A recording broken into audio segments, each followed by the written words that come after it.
So, ladies and gentlemen, welcome to our video of Mars in the 10th house of your Dashamsha chart.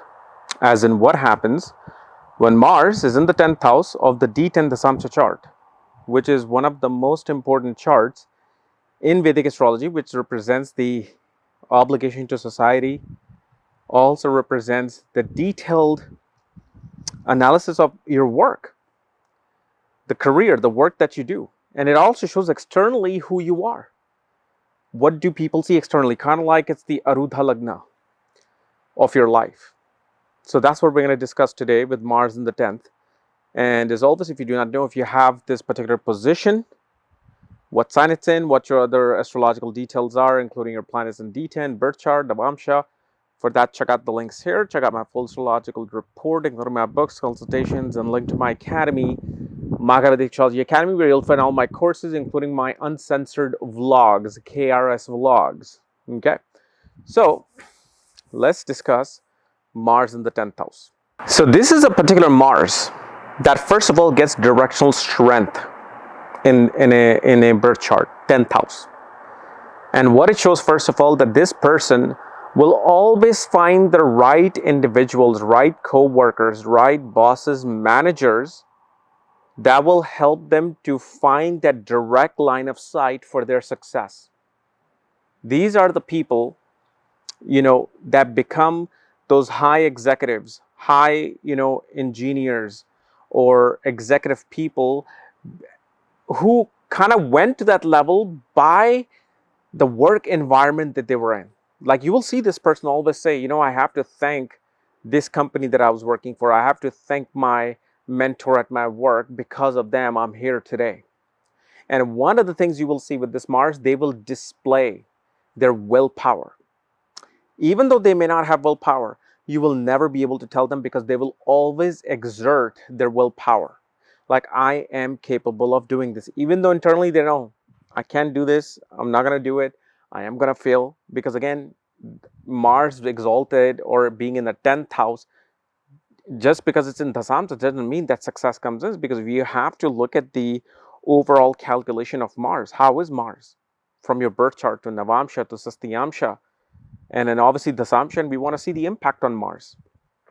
But this is the type of individual who wants to be out in the workforce, fighting for their bread, fighting for their position.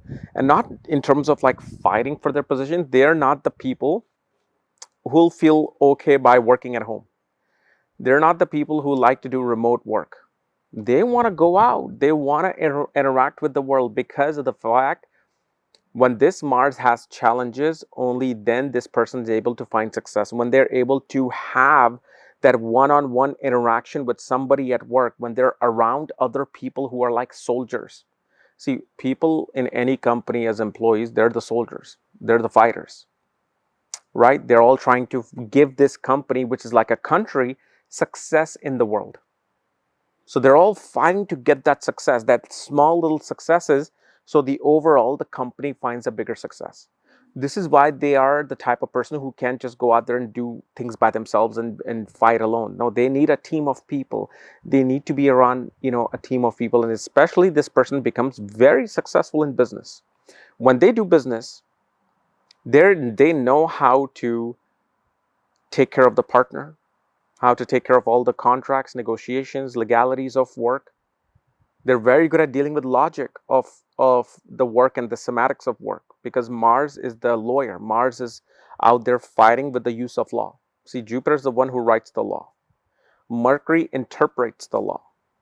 Saturn is the judge, but Mars is the one who's out there right in front of the judge fighting for the client. Remember, they always say, oh, this lawyer is fighting for their client.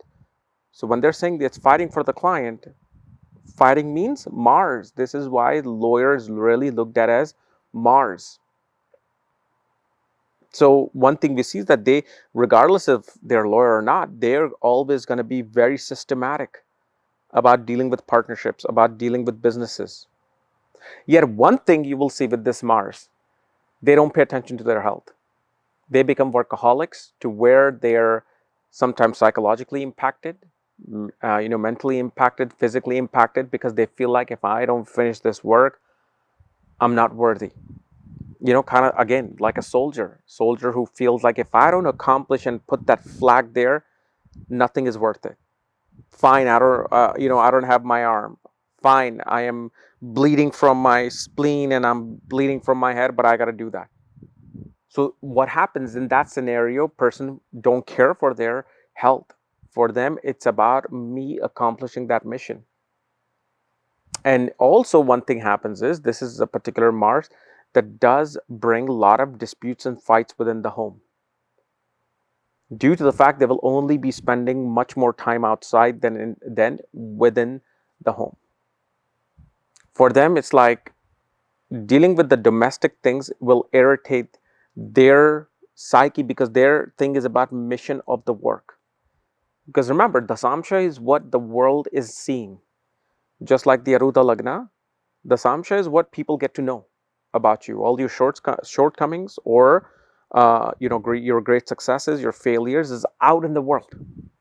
And usually people will have great successes and failures either in business or in their career or their marriage. And if there is that, then if that thing is supposed to come out in the world, it'll come out in the world. Okay. So anyway, guys, this was my analysis of Moon or Mars in the 10th house of your Dashamsha chart. If you're new to my channel, subscribe below so you don't miss this type of videos. If you want to know where your Mars is placed, along with all your astrological details, for that, check out the links here. Otherwise, we'll see you later. Bye-bye.